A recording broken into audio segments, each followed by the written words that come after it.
Hello and welcome back. So this is phase 3 of solving the Rubik's Cube. If you've gotten phases 1 and 2 dialed, i.e. the plus sign and the top corners, you're consistently able to solve that top layer of the cube and you're ready for phase 3. Phase 3 is this middle horizontal layer. It involves solving these edge pieces that are on that horizontal middle layer, and there's only 4 of those because obviously you don't have to worry about the middle squares of that middle layer. So let's get started on how to do that. It's actually kind of similar to solving the corners from phase 2 in a lot of ways. So what we do is we look at the bottom layer of our cube and we look for an edge piece that does not have a yellow side. So that rules out this one and it rules out this one. So let's go with this edge piece here. The side color of that edge piece is orange, so that allows us to line it up with the corresponding correct side. The bottom color of that edge piece is blue, and we look for the corresponding side of that color, which is over here, 90 degrees to the left. The corresponding color of the bottom color from that edge piece will always be 90 degrees away, either to the right or to the left. It won't be like all the way around on the back of the cube. And so we've lined up that side color. We look for the color that matches the bottom color of the edge piece, and we go away from the blue side. We bring the blue side down. We go back to the blue side and bring the blue side back up. That might have seemed a bit familiar from solving those corners in phase 2. And now that's exactly what we do. We're left with an unsolved corner, but it's all set up. We have the white side, down here on the bottom. We have the orange side lined up, and we're ready to do that sequence, which is pretty much exactly the same. We go away from orange. We bring the orange side down. We go back towards orange and bring the orange side back up. And lo and behold, that edge piece on the middle layer is solved. And we're ready to look for more edge pieces to solve.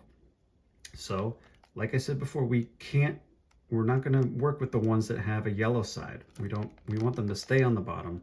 We want to move and work with an edge piece that does not have a yellow side, such as this one. So the side color of this edge piece from the bottom layer is orange.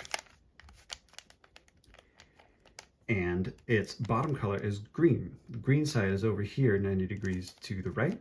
So we're going to take our edge piece and go away from that green side, bring the green side down, go back towards the green side, and bring the green side up. And now we're ready to solve for this corner here.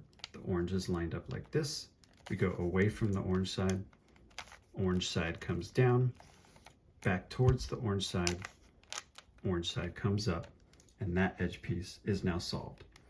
Let's inspect the bottom of our cube, and sure enough, all 4 of these edge pieces have a yellow side. What this means is that the unsolved edge pieces from the middle layer are actually in the right spot, but the colors are swapped. As you can see, the red and green basically just need to be swapped. So what we do is we basically just want to get this edge piece down to the bottom. It doesn't matter which piece we swap it with. We're going to be just swapping it with one of these edge pieces with a yellow side, just so that we can get this to the bottom and be able to solve it. To do that, you just pick one of the sides that the unsolved piece is on. So for example, the green side, and you perform the exact same sequence. You go away from green, green down, back towards green, green up. And now you have a corner to solve. Go away from red, red side down, back towards red, and the red side back up. What you've done is you've swapped one of the edge pieces from the bottom with that red and green piece. And that's a good thing because now it's on the bottom, which allows us to properly solve it. We'll swap it back up to the middle layer, but this time it will be aligned correctly. So I've spun it so that its side color, red, is lined up. Its bottom color is green. The corresponding green side is over here. So we go away from the green side down, back toward the green side back up. We solve this corner. which has red lined up. So we go away from red, red side down, back towards red, red side back up. And there is that piece now in the right place. It looks like we're going to have to do that process again because we have another unsolved piece that's in the right place, except for the colors are backwards. So we pick an arbitrary side that that unsolved piece is on, such as the red. And you don't have to do the away from red first. I just do it to kind of keep the sequence exactly the same. So here we are. We've chosen the red side since it's one of the sides that the unsolved edge piece is on. We can go away from red, bring the red down, go back to red, red back up, and now we have to solve this corner. Blue is lined up. We go away from blue, blue down, back towards blue, and blue back up. We're not done yet, but we're closer because that blue and red edge piece is now on the bottom, which allows us to solve it properly. We're going to spin the side color blue until it's lined up with the correct side. We look at the bottom color, red, find the corresponding side over here. So we go away from that red side, bring the red side down, go back toward the red side, bring the red side up, and now we solve for the corner.